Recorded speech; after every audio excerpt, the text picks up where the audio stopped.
Hello, my name is Tammy Gibson, and I'm a travel historian. For the past 12 years, I've traveled all over the world locating African American historical sites. My mission is to raise awareness of the importance of Black history. I say it all the time, Black history is more than 28 days, so it's important to celebrate and educate the accomplishments of African Americans who have contributed to the fabric of this country, not just in February, but every single day. I have visited over 50 slave plantations that were built by slave labor. When I approach the grounds of a plantation, I see two worlds, the world of the enslaved and the world of the slave owner. When I stand in front of the big house, I see a huge mansion with large white columns, bright green manicured lawns, 300-year-old oak trees cascading over one another that can tell stories. Beautiful flowers such as magnolias, azaleas, and lilies. When I walk inside the big house, I see high ceilings with chandeliers, beautiful spiral stairs, grand piano, expensive portraits hanging on the walls, a house up to 15 rooms that you see in magazines such as Better Homes and Gardens. From my own personal experience, when I visit plantations, tour guides have told me that slaves were treated well, and my response is, so they were free. And they would say no, the families were kept together and not sold. They weren't punished or lashed, and they were able to go to neighboring plantations to visit family members. So I realize when I visit some plantations, I get a sugar-coated, hoop skirt, mint julep version of slavery at these sites. The questions I ask when I visit plantations are, how many were enslaved? Where were they enslaved at? Are the slave cabins on the grounds? Did the enslaved build the big house? And do you know how many of the names of the enslaved? The response I get is intimidation, nervousness, hesitation, and or my questions are deflected. I found out throughout my travels the willful intent to overlook the history of the enslaved because the conversation is uncomfortable. The tour guide gives detailed and thorough tours of the big house, and the history of the slave cabins are self-guided tours. The tour guide talks about the beauty of the rooms, and you hear the oohs and ahs from the visitors. As I walk around the big house, I think about the enslaved ancestors, and it angers me that their stories have been erased. Plantation owners' wealth and growth was through the cultivation of rice, indigo, cotton, tobacco, during the colonial era. This was the home of Johnny Leach. After serving in World War II, he and his family moved into this cabin. At one time, there used to be a slave cabin in 1946. He raised 13 children and lived in the cabins until 1969. 4 generations of the Leach family lived at Magnolia Plantations and Garden as gardeners. Some are still employed at Magnolia today. Isaac Leach met James Avery from the show Fresh Prince of Bel-Air, who played Uncle Phil. Avery was touring the big house and saw the pictures of the Leach family, and he wanted to meet them. When Isaac talked about his family's legacy as gardeners at Magnolia, it brought Avery to tears. Isaac Leach, a 4th-generation gardener, said, even though the cabins were first built under the heinous conditions of slavery, he has nothing but fond memories of growing up on a historic plantation.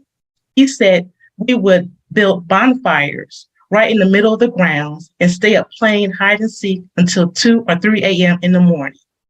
Magnolia was a safe haven when things on the outside were tough. There was trouble in downtown Charleston, South Carolina, but not at Magnolia.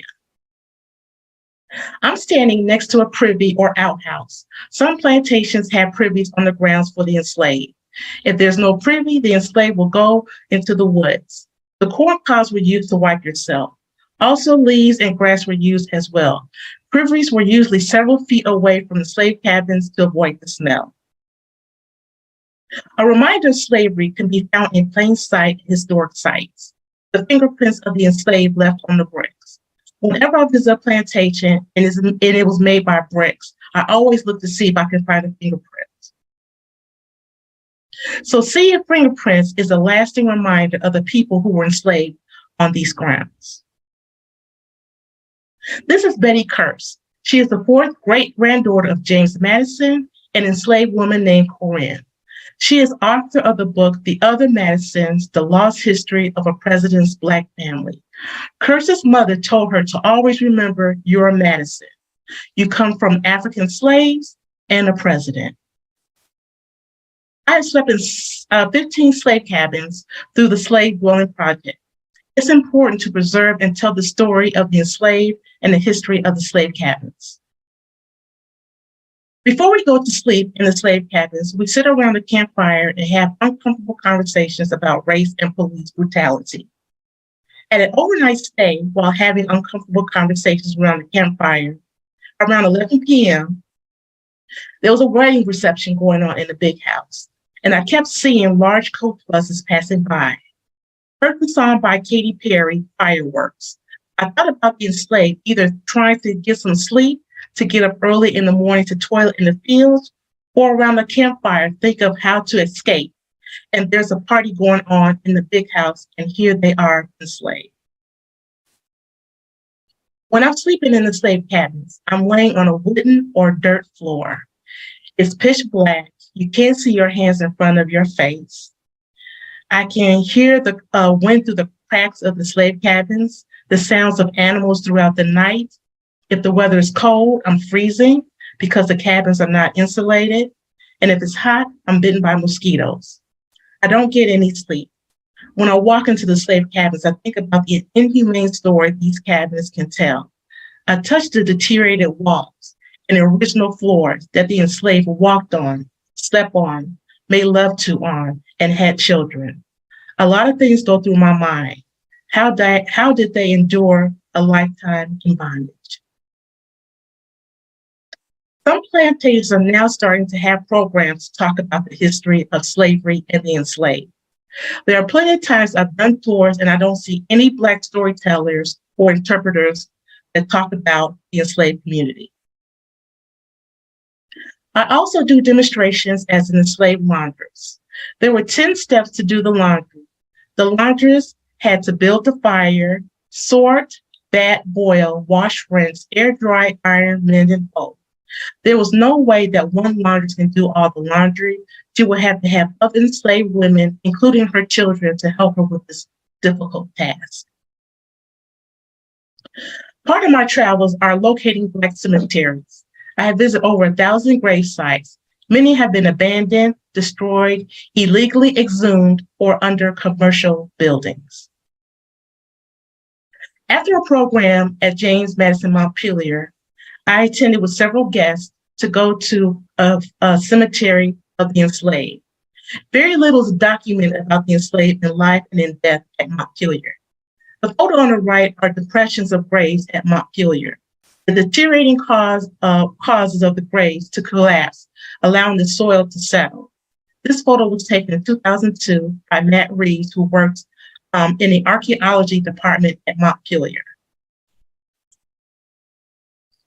Another adventure I enjoy is digging up the past. I have participated in excavation programs that find and preserve precious artifacts that was once belonged to the ancestors that were enslaved. The majority of my findings around the kitchen were animal teeth and bones. This is a ring that was found on the south lawn kitchen. Other items that have been found were horseshoes, door locks, and buttons. I enjoy finding these precious artifacts because the last person that touched it was more than likely an enslaved person. Working in the lab, I was able to see thousands of artifacts that were found on the south lawn. That gives me connection of the people that were at Montpelier. Thank you, and I hope you found my presentation informative. You can follow me, Sankofa Travel Her. I'm on all social media, Twitter, Instagram, Facebook. You can find me on YouTube, and my website is sankofatravelher.com. And remember, Black history is more than 28 days.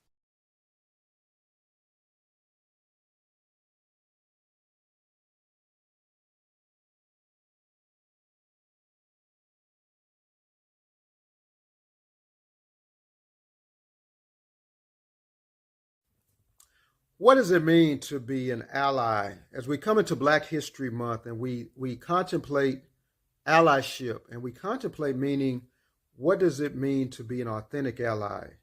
Many people are thinking about ways that they can effectively engage and be involved in the struggle for equality among many races. As we think about Black History Month, and we're thankful to Black Speakers Network for this privilege to share on authentic allyship and what it means to be a real ally. What are some of the steps and takeaways that we can find our way to be a real ally and not someone that's perfunctory or performative allyship, but what are some characteristics of a genuine ally? Ally is someone who actively and genuinely seeks to transform and change the outcome of the races. It's different. Being an ally is different from being an anti-racist, or it's different from someone who's just involved in the struggle. Authentic allyship and those who are allies will listen to disenfranchised communities. They will listen and they will be engaged in productive work and genuine work in changing outcomes. They will be involved for the long term and not the short term. A couple of years ago, after the murder of George Floyd, millions of dollars were spent on unconscious bias training and other types of training that many organizations used to try to, some would say, placate the community. But they used these unconscious bias and diversity, equity, and inclusion trainings to be more abreast on how they could better serve and how they could better show that they were really interested in the well-being of communities that have been disenfranchised, that have been left out, that have been marginalized. But now that fervor, and now that great sense of anguish and angst has died down, many organizations have not kept in this fight as being authentic allies. An ally is somebody that would stay in for the long term. They won't just come into being being involved in the process. They won't just come into it, that they will continue. They will not let this fervor against critical race theory, they will not let this outpouring of people who have issues with trainings and diversity and funding and African American studies courses being in high schools. They won't let that stop them from continuing in the fight for equality. They won't just get out of this, and they won't just throw in and easily give up, but an authentic ally will stay with the fight for equality. They will stay with those organizations. They'll stay supporting this fight, even though it may be unpopular. It may not be the thing to do in the moment. It may not be the thing that they think is going to get them the acclaim and the applause, but they will stay with it for the long term. There are many books you have about how to be an anti-racist, and you have books by Ibram X. Kendi, and you have other types of material, but authentic allyship is what I want to convey to this Black History Month, is that we need to have organizations and individuals that seek to maintain that. Performative allyship does not listen to the marginalized. Performative allyship will put up training, or they will have Black History Month, they'll have MLK Day speaker, they'll have things in place for one day or 1 month, but they won't be consistent. It will not be a long term. It will not be and performative allyship hurts companies more than they think it does. Performative allyship is not going to generate the kind of goodwill and the kind of what's needed from their employees and what's needed from their staff. It's going to engender not the kind of results that are needed to be brought in. So a performative ally really just is a waste of time for everybody involved. Authentic allyship that is long-term, that listens, that seeks to find what works, and they will seek to get their employees involved, and they'll seek to get their staff involved in looking for ways to be better allies and better advocates for minorities and disenfranchised and different other organizations, other people, whether they be Hispanic, African American, Native American, Asian, whoever it might be. They will seek to engage those communities. They'll seek to find what is working and what is not working in their efforts to be authentic allies. They'll continually assess what they are doing in that area, whether it be diversity, equity, inclusion, whether it be anti-racism, whatever they may be. They will continue to seek to find out what they're doing that's really moving the needle in a positive direction. So I want to encourage, as we, in Black History Month, as this that Black Speakers Network has put this excellent platform and having these awesome speakers, I want us to think about that we have a keep it real type attitude toward allyship. That's what sometimes many, I don't know if it's still being said, the younger people would say, keep it real, keep it 100, keep it a stack, keep it a buck. Authentic allyship, genuine, long-term, sustainable actions that'll bring about change. It's not a quick fix. It's not something that's going to be overnight. It's going to cause organizations and cause people to maintain the fight, stay in the fight, continue this kind of work. This kind of work doesn't just overnight make changes. You have to have a long-term strategy to bring about authentic allyship. But if you do that, the rewards and the continuing effort will pay off, not only because it's the right thing to do, but it also will generate results for your company and results for your organization. Thank you, Black Speakers Network. My name is Kelvin Weathers, and hopefully we'll seek to be authentic allies in the days ahead.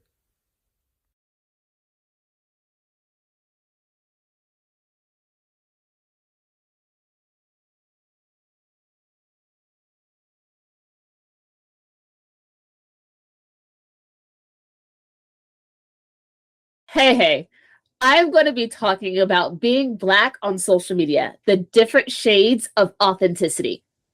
My name is Tammy, and I'm going to share about creating content with ease while being authentic. I believe that who you are is a gift. I believe that everyone deserves to be authentic in their business. I believe that your business is a gift and it has to be successful so we can change the world. Right now, you're probably having a voice in your head saying, all right, here we go again. Vague tips and a 3-mile long to-do list. This is not that. I'm not going to tell you to do more, better, faster. I want to say thank you for watching first and foremost. I know as a business owner, you're busy and you have a million different ways to spend your time. And I promise to make the next 10 minutes full of resources and steps you can take to change your social media presence. I'm going to share just a little bit about me, so I'm not some random person on the screen. I've been in business for over 11 years, working with brands and influencers from Atlanta locals such as Garnish and Gather and Goody Nation to the nationally known Kim Coles. From working with this wide variety of clients, I've created the Be Bold framework. So let's jump in with the Be Bold framework. When you do this, when you follow this framework, you're going to get clarity, confidence, results, and freedom. So let's get started. So the first step in the Be Bold framework is consistency. This is the most important because if nobody can see your post, then it doesn't really matter what you have to say. So let's get you consistently showing up as you. Now, first, you're probably either overthinking too much or you're at a loss for what to say. So if you're overthinking, create a strategy. If you're at a loss, create a strategy. See what I did there? So to create this strategy that you need, first, you got to establish the goals. Determine what is, if your goal is monetary, you have a monthly recurring revenue you want to create, you have a newsletter, you have a newsletter subscriber list that you want to grow, you have followers you want to grow, whatever it is in your business that you're looking to grow and expand, create those goals and make sure that they're specific. Make sure that they're tied to a very specific number. So instead of saying, oh, I want to have more money this year. Well, I want to double my revenue this year, or I want to double my take home this year, right? So what are your goals? Then I want you to create what success looks like. How do you know when you're successful other than it just feels good? So you've got to do that. And when you do this, you want to look at what are the metrics that if you hit them, you'll know that you're going to hit your goal.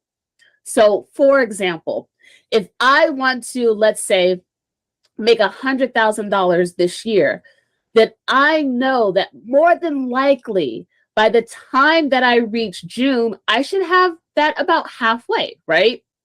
And to get that halfway, then I start thinking, all right, how many clients do I need to book? And then if I'm going to book that many clients, how many calls do I need to have? And if I want to have that many calls, how many people do I need to get in front of? So did you see how I worked backward from a monetary end goal to the actions? Who do I need to get in front of and how many to get to that goal that I want to get? So it's that working backwards that you'll then know what success looks like and not be surprised at the end of the year either. In addition to creating what success looks like, you've got to set up your analytics, all right? You have to, especially on social media. And the two analytics that you need is you need website analytics and then you need the platform analytics. So if you're on Wix, WordPress, Squarespace, whatever, make sure you have analytics there. You have that enabled, you have that little widget.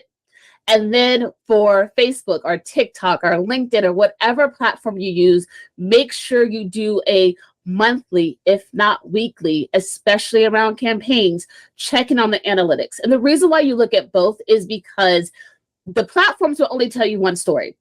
They'll tell you about people clicking links and going to the platform or going to your website and all of that wonderful and great stuff. Super useful.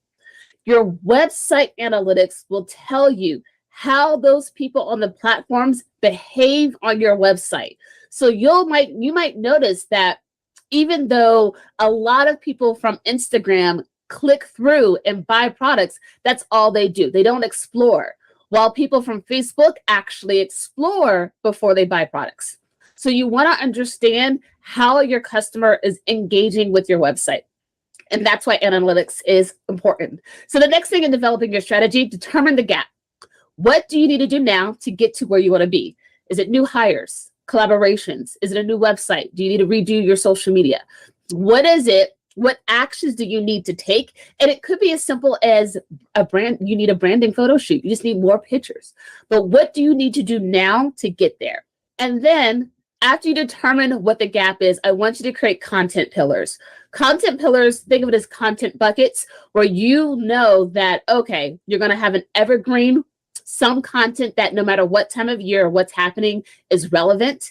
You're going to have frequently asked questions. How to engage with you? How do you work with you? What is the best way to find somebody in your industry? You're going to have these frequently asked questions content bucket.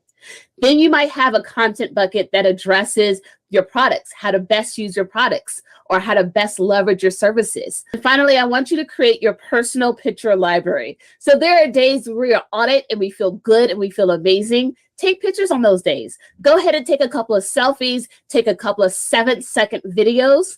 Just do a couple of those. And what's going to happen is if you do that every time you love the skin you're in, what's going to happen is you're going to have a bank of images and videos that you can pull from. And then finally, the most important part of any strategy is execute. Once you have all this down and you've created it, you've actually got to execute. The second step of the Be Bold framework is vulnerability.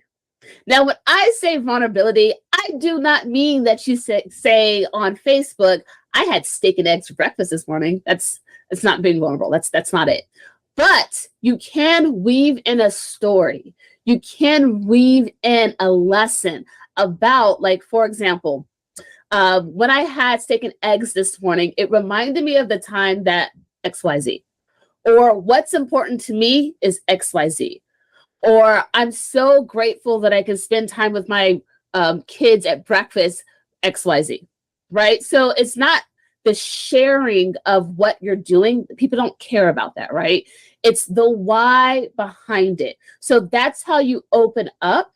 And that's how you open up in a way that allows people in without you feeling like you have to share everything, right? Because not everybody wants to share everything, and nor should you have to. But you do need to share something so people feel like they're connected to you, like they know you. So it's that getting to know you process, right?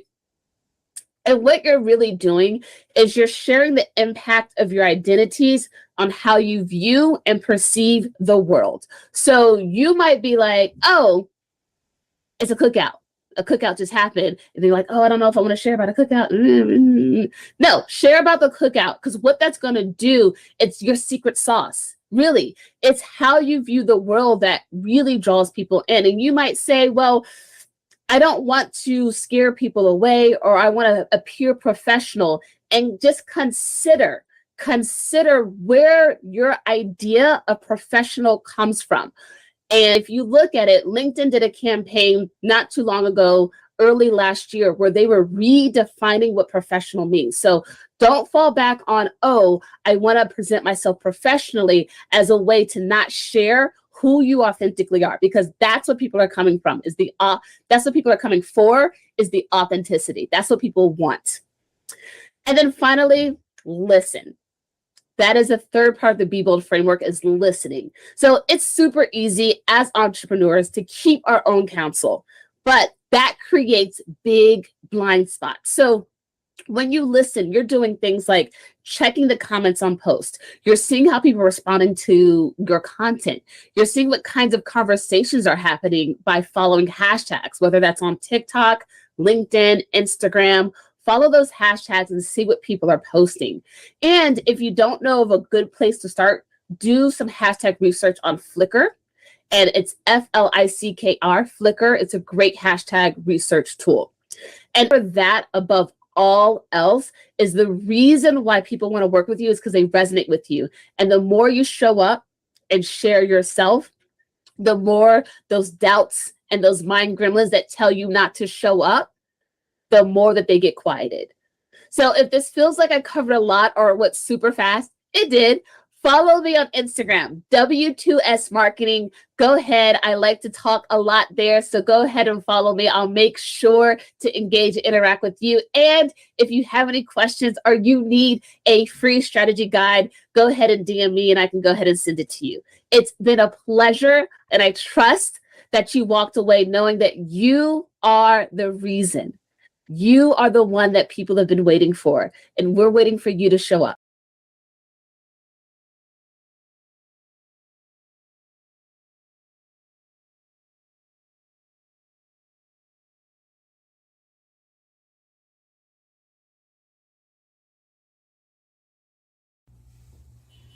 I believe in a world where the road less traveled takes you to exactly where you're meant to be.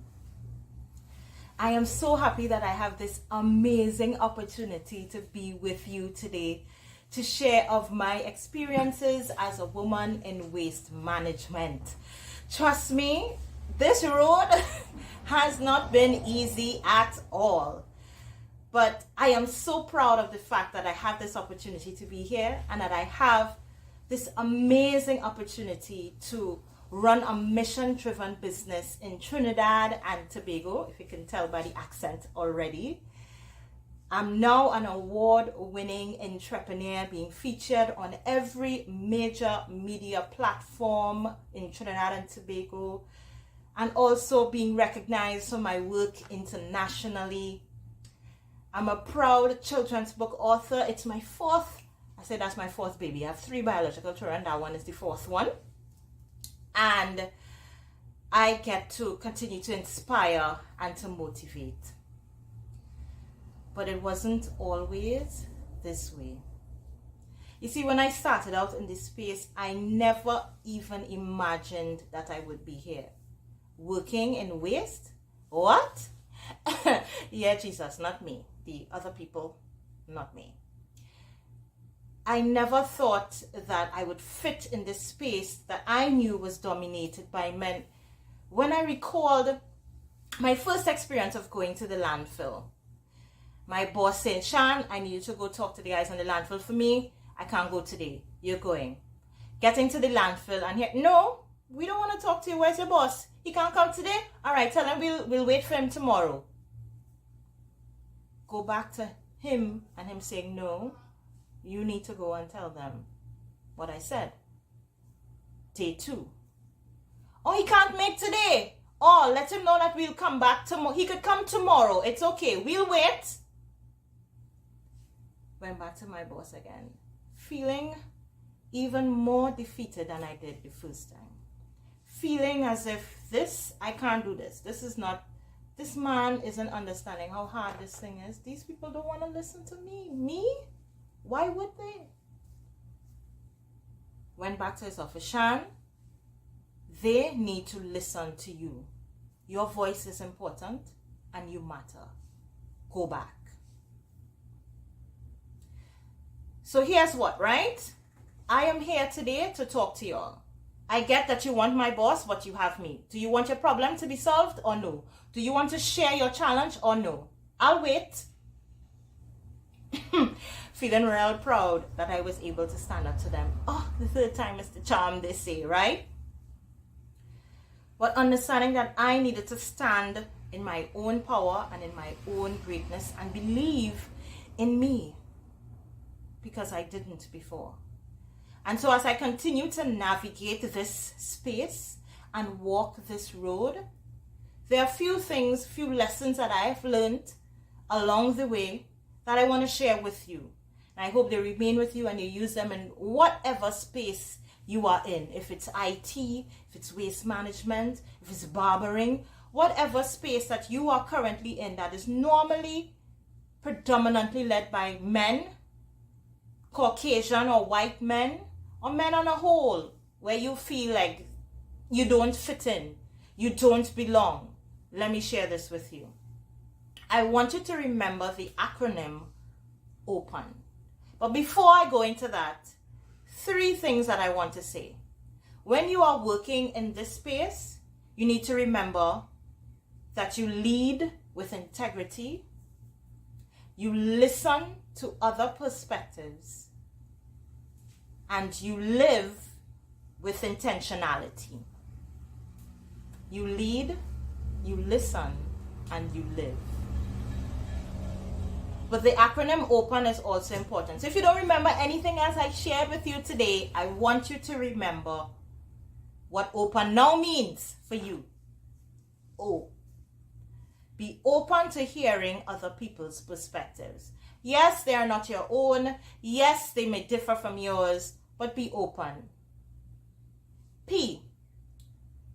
Put yourself in a space where you remember always who you are and whose you are.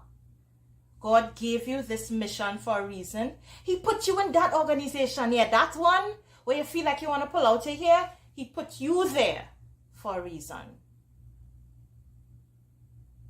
E. Ensure that you use your voice clearly with articulation. This is not about being aggressive.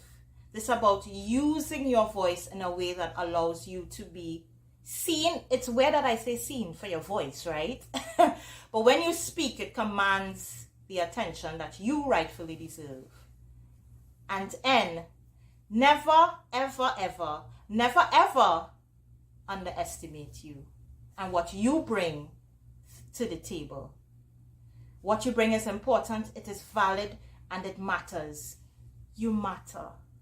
And so even as you navigate this space and you remember to always live, listen, and lead, but you need to be open and ensure that you plant yourself you cement yourself in this space that you are meant to be in, to walk into the room deliciously and with purpose, because that's exactly where you need to be.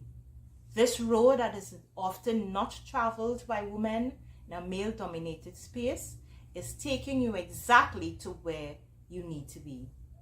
Because sometimes it's not always about doing things better, but sometimes you also need to do better things. So I hope you enjoyed my presentation with you today. Feel free to reach out to me to book me for other speaking engagements. Follow me on social media on Facebook and Instagram at SIELTT, and our website www.sielenvironmental.com. And remember, you matter. Thank you. Bye.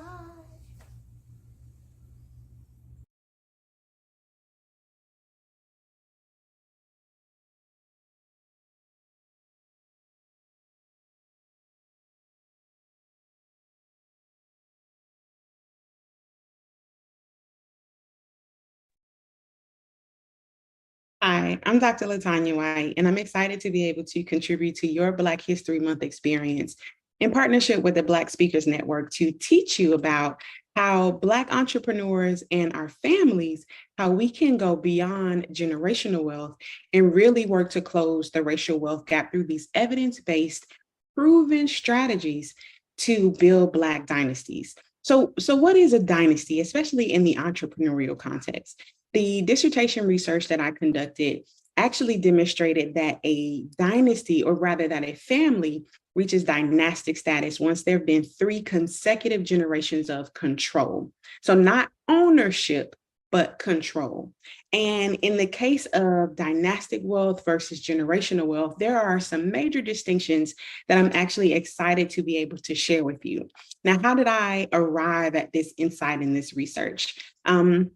It began with the 11 years of experience that I have teaching entrepreneurship at the #1 HBCU in the country. Now, we don't have a lot of time together, so there's no time to debate about which HBCU that is, but just take my word for it. And I coupled that with my interest in really trying to figure out, why did I advocate for Black entrepreneurship so passionately? And I found the words, I found the language for that during my doctoral process. And it was really because entrepreneurship, while there are different pathways to wealth creation, entrepreneurship is one of the most accelerated pathways.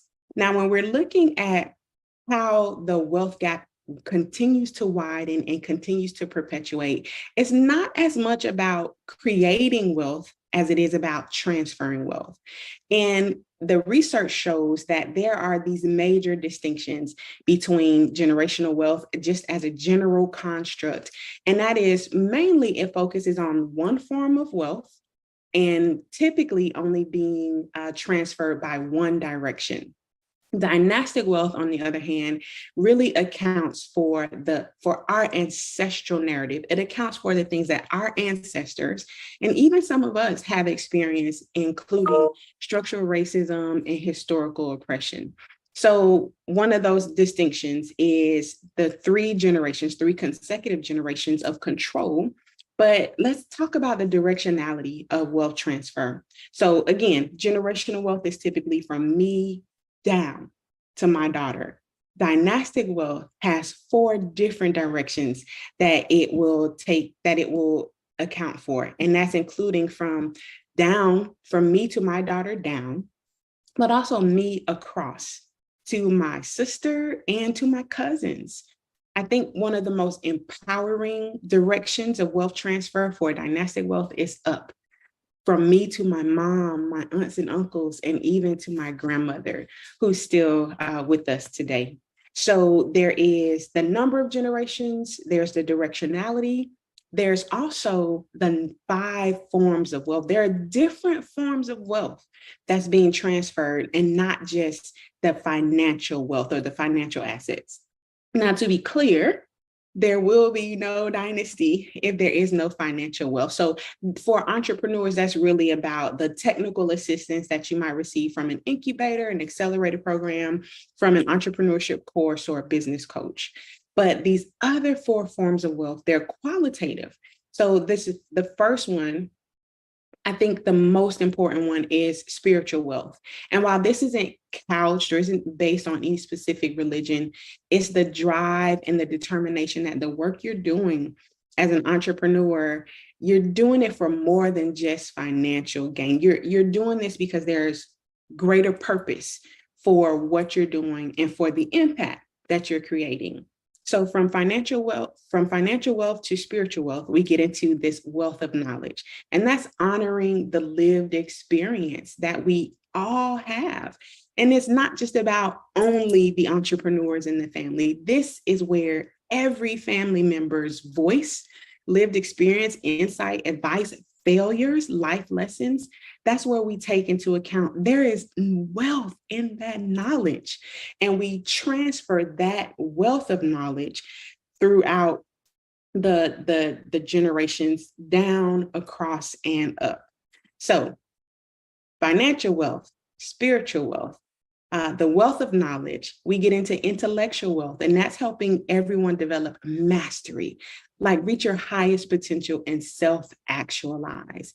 And then finally, there's relational wealth.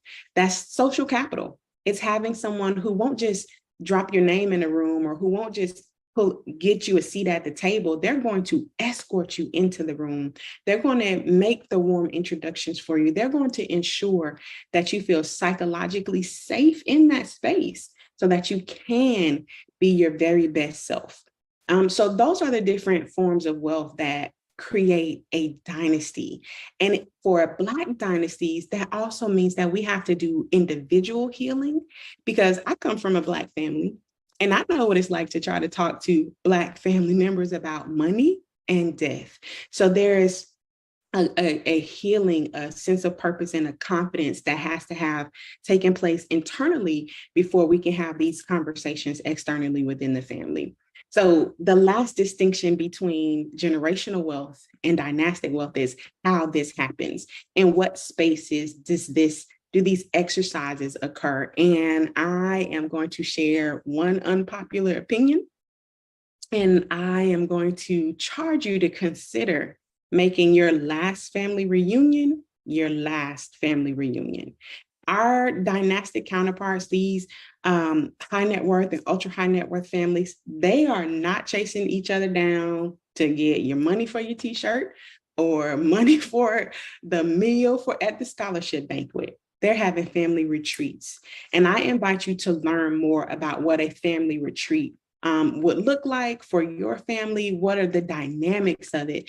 And even where you can learn more about how to actually conduct one, or join us at the inaugural Dynastic Wealth Family Retreat that'll be taking place this Juneteenth weekend. So feel free, scan the QR code, that'll take you to my website. You can hop on my calendar and we can just talk about the challenges, the obstacles, and even the hope that you have about building a dynasty within your family. So I look forward to your progress. I look forward to your success.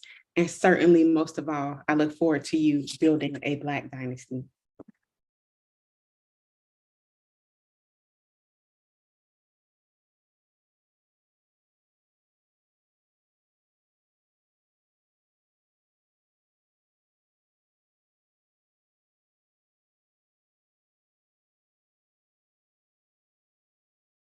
What if I told you diversifying the leadership in your company is as easy as ABC? Want to hear something about it? Well, before I tell you about that, let me tell you about me. My name is Monique Toussaint. I am the president of Monumental Business Solutions, where I partner with executives and aspiring executives to identify strategies and create action plans that foster career and leadership success. In today's session, I will use my 10 years of expertise in strategic planning, program development. I have years of coaching. I'm a certified global career development facilitator, and help you identify how do we support and celebrate diversity while preparing leaders in our companies to be diverse. To do that, I want to share with you my presentation on building Black brilliance in leadership. What does that look like? How do we do that? And like I said in my intro, it is as easy as ABC. So I've told you about myself. I'm a leadership strategist. I'm a certified career and executive coach and president of Monumental Business Solutions.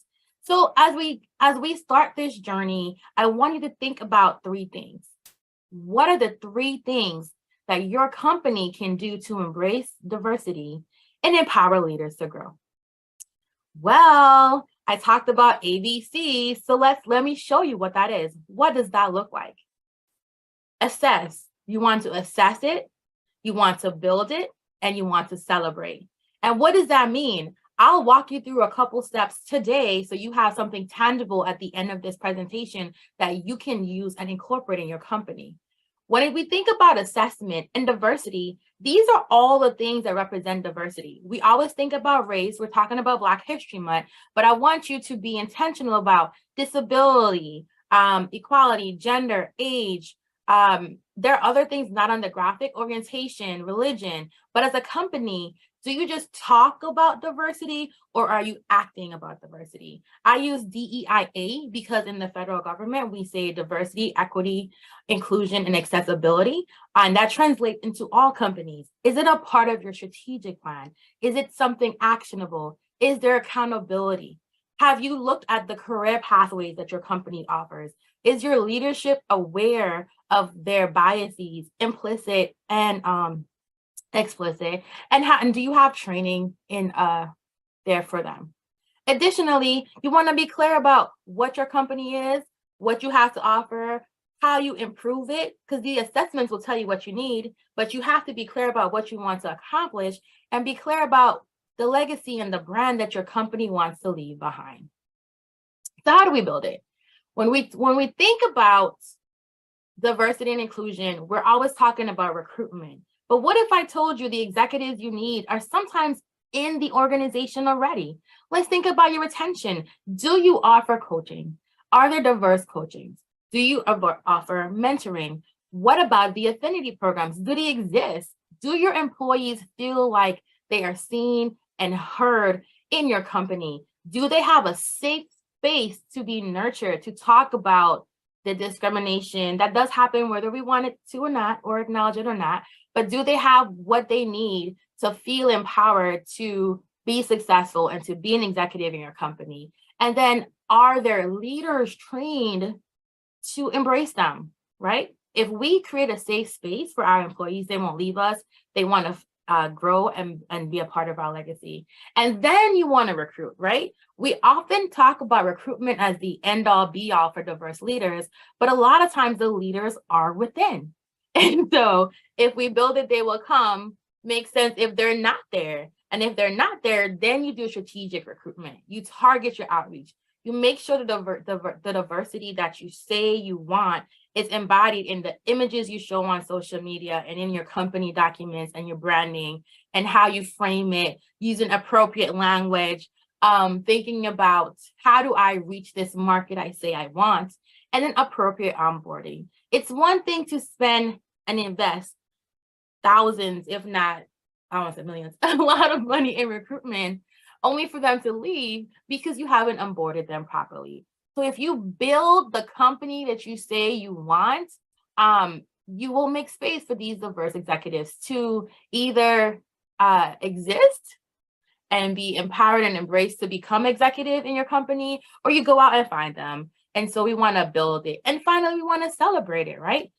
Celebrate the differences that exist within your company, in the cultures that people identify with, in the small wins, right? It's not about, okay, we've hit our quota. Celebrate the small things, celebrate each other, help people to feel included. That word inclusion is intentional. It's one thing to have a diverse staff. It's another thing to have an inclusive culture. And the example that a lot of people talk about is one thing about being invited to the room and another thing about being at the table. So it's not enough to have them there, but making sure that they feel welcome and safe, supported, and to engage, because you really want employee engagement. And so none of this makes any sense. Well, it makes sense, but if you're not going to hold yourself accountable and be transparent about it with your company, it's going to be hard to, maintain the culture you say you want, and to grow the diverse executives that you say you want, and to keep them, right? Because if you have stellar, excellent, diverse executives, they're wanted by other people. And so you want to make sure that if you're going to invest in the time to do this work, you're going to hold your company accountable. You want to be transparent. You want to talk about this work, this didn't work. Maybe we should shift it to make it work a different way. And so I think doing those things will be helpful. And then finally, just a quick reminder of the things we talked about today. You want to assess, you want to build, you want to celebrate. Here's my free gift to you to share with your leaders. It's a leadership growth formula checklist, monumentalbusiness.com/gift. And it's been my extreme pleasure to talk to you today. So please, please, please reach out to me. Stay connected on social media.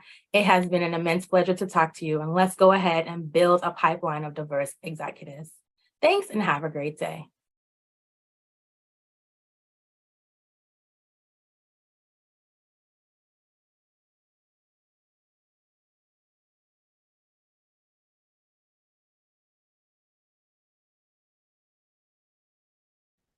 Good day and welcome to the Black Speakers Network Black History Month Speaker Series. And I'm here to talk to you today about Black excellence. So what is Black excellence? To me, Black excellence is the gold standard. Black excellence is talking about being outstanding, being extremely good. And no matter what you do, you should strive to be the best that you can be. This is about you. This is about what you contribute to the world and how you feel about yourself. That when you think in terms of excellence, there's no beating you. You will always stand out as the best. And I think we all need to think of that. We all need to think of ourselves as doing the best that we can. Speaking of the best, I have a question for you. Are you like me? I remember in school, during history class, we talked about a lot of different things. We talked about Europe and all the accomplishments of Europeans, but we never talked much about African Americans. We really didn't talk about Africa. When we talked about Africa, we talked about the jungle. We talked about starvation. But as I've learned more, I'm finding out there's an awful lot that I didn't hear about in terms of Africa that I didn't know. And what I know is that in terms of history, we need to hear about ourselves. We need to hear about people that are like us. A lot of us don't get that when we're in school. And I think that that's important. There's a point that I want to make to you. When many of us that are Black, African American, when we think about our history, often we're told that our history begins with slavery. However, that's just not so. Actually, Black history does not begin with slavery. African history was actually interrupted by slavery. Let me tell you some things about that. When I talk, I'm going to talk in the context of careers, because I think when a lot of times when people think about success, they think about what they do every day, what they do in terms of their work and their earning ability. So I'm going to use that framework. In Africa, there was a lot that happened in terms of communication. I'm going to put my arrow here. Can you see it? Communication and art. Lots of art artifacts going way back in history. There's a lot of art in different museums. And so we see that they made a lot of sculptures, and they captured sculptures made out of bronze and wood. They captured human beings, animals, and different things in nature, natural resources and agriculture. Yeah, they were farmers. That's part of the reason why Africans were brought to the America, because they knew a lot of farming techniques. And they knew a lot of farming techniques that would be good in the America. Business management and technology. How many of you have heard of Mansa Musa? Mansa Musa was the richest man of his time. Actually, people that study business management and history, they find that even today, Mansa Musa would be considered as a very rich man. He had so much money. He crossed the African continent. He wanted to go to Mecca. He was a Muslim. And he was giving away money on his route. He had so much money. He knew how to manage that money. He knew how to sell things. He knew how to sell gold and salt. He knew how to sell cocoa, which is made out of, the cocoa beans for hot chocolate and chocolate that we eat, the Swiss chocolate. He had so much knowledge in terms of business endeavors. Also, during his empire, let me tell you, Timbuktu was created. And Timbuktu was a center of great knowledge. People came from around the world to learn in Timbuktu. Health services is next. Everybody always hears about the Hippocratic Oath that doctors take when they begin to practice in their profession. Well, Hippocrates, where did he study? He studied in Timbuktu. He learned from Africa. Now, I'm not sure about human services, but my assumption is that if you've got civilizations that you are creating, and in Africa, there were 3 civilizations of note: Ghana, Mali, and Sangay. Mali was ruled by Mansa Musa over an extended period of time. And so lots of things happened in his administration. He administered government. I'm sure he must have done some things with human services, but I'm going to tell you, I'm not sure. That's something that we have to do more study about. In terms of industrial and engineering technology, when I think of that, I'm thinking STEM. Did you know that Africans were the first mathematicians? There are artifacts still in Africa today that people equate to primitive computers. They were doing a lot of calculation. They were also very much involved in astronomy. They had systems well beyond their time, systems that we could still use today. There's a lot that happened in Africa. There's much to be learned in Africa, and there's no reason for shame. I want to talk to you right now then about Black excellence mindset. Please know the Africans that I've told you about that have been involved with agriculture, art, STEM-oriented things, health services. Timbuktu was there because they had an excellence mindset.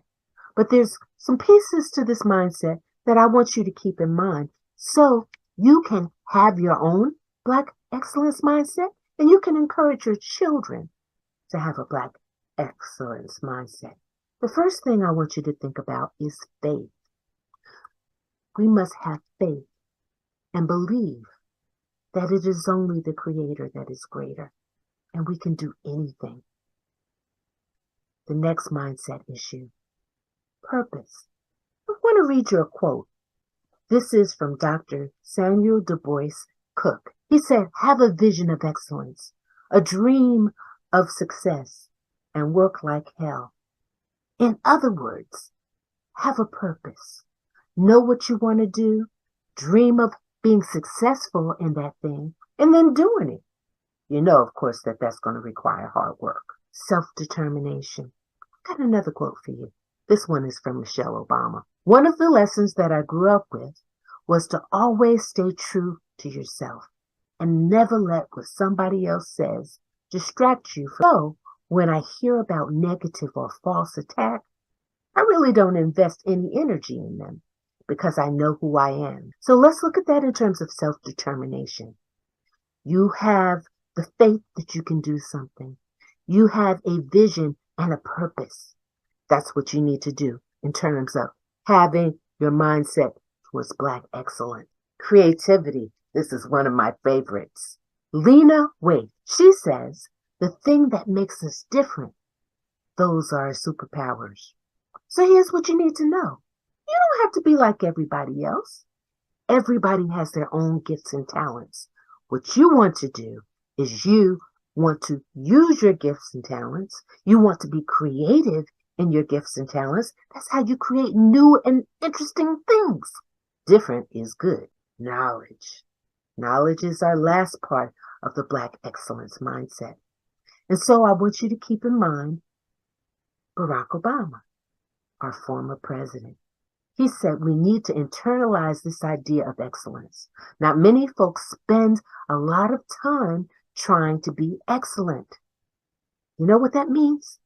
That means you need to have knowledge. So keep these things in mind in terms of Black excellence.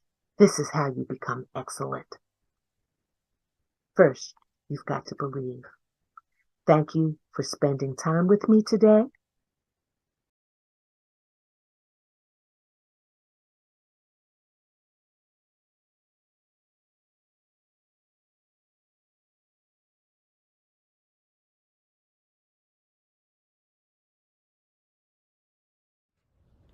Peace and love to all of the wonderful people connected to the Black Speakers Network, especially as we seek to honor our elders and ancestors during Black History Month. I'm Dr. Earl Fisher. I'm the senior pastor of the Abyssinian Baptist Church here in Memphis, Tennessee.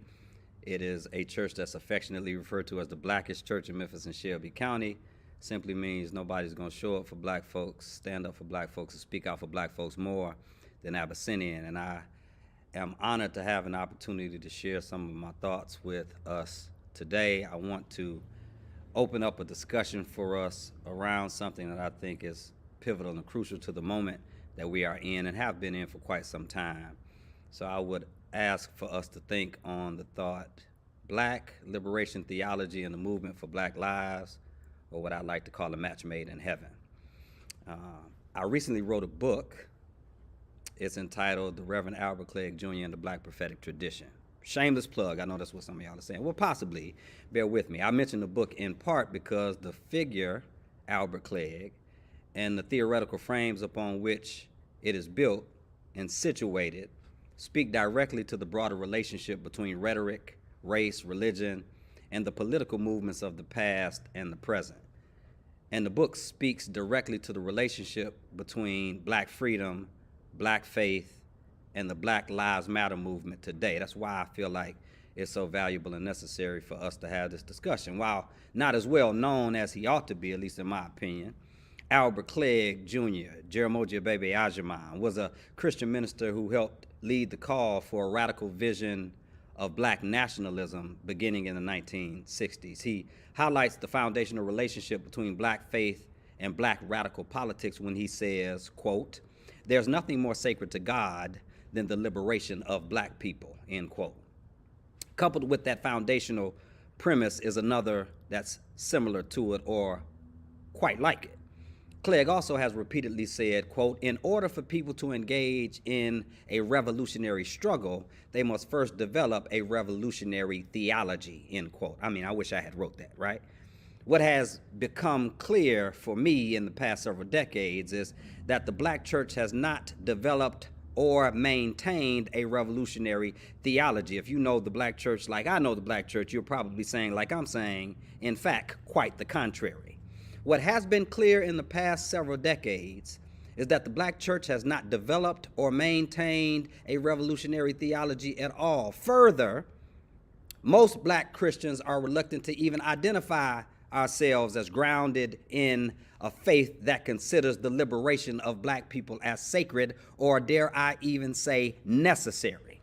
Yet with a steady beat, the resurgence of a regressive white Christian nationalism, like we see in the legislature in Tennessee and Florida and all over the country, it calls forth the Black radical and prophetic traditions that provide the clearest perspectives on how we could interpret that question that Marvin Gaye raised when he said, "What is going on?" Black liberation theology, which Clegg helped to found and even coined the term itself, is at its core a practical theology with explicitly political and religious aims. Part of what the Black church is missing, part of what has caused the disconnection between the past and the present movements have been this apolitical devolution of Black faith in ways that disconnect it from its radical, practical, and political roots. If I was at Abyssinian, I'd say, preach, Earl Fisher. At the end of the day, any religious projection, any theology that does not adequately take into account the social and the political realities associated with it is ultimately irrelevant and, I would say, irreverent. All theology is political because all theology is concerned with power. I would cite scripture if I was preaching this. I'd say God has not given us a spirit of fear, but one of power and love and of a sound mind. And God is able to do exceeding and abundant above all we can ask or think according to the power at work within us. Black churches seeking to diminish the political realities of this tradition clearly don't know the history of the cross or the imperialism of America, Rome, or the ancient African origins of Christianity. I wish I had time, but I don't. Let me press on. But to that end, when movements like Black Lives Matter and other Black power adjacent efforts emerged, the Black church, with few notable exceptions, has been perceived as irrelevant or impotent, powerless. Part of what has caused disconnection between the past and the present movements is this apolitical devolution of Black faith in ways that disconnected from radical political praxis. The reality is most of the BLM advocates and affiliates are not familiar with Black liberation theology. And if they have, they must not be familiar enough with it. The fact is, most of them haven't even heard of the term at all. I know because I'm out there with them. Some might say I'm one of them. And as such, in the conversations that we have, it tends to be something along the lines of, what's Black liberation theology, Pastor Earl? Or these preachers are preaching this white stuff. Well, not you, Pastor Earl. They don't know about it. What they are familiar with, what they have dismissed and disregarded, and rightfully so, is a white evangelical theology in blackface. It's only through a reclamation of Black radical and political thought, a reconstitution of the Black church, that we might sufficiently reinsert a formal or institutional Black faith element into a righteous social movement with spiritual foundations and sensibilities.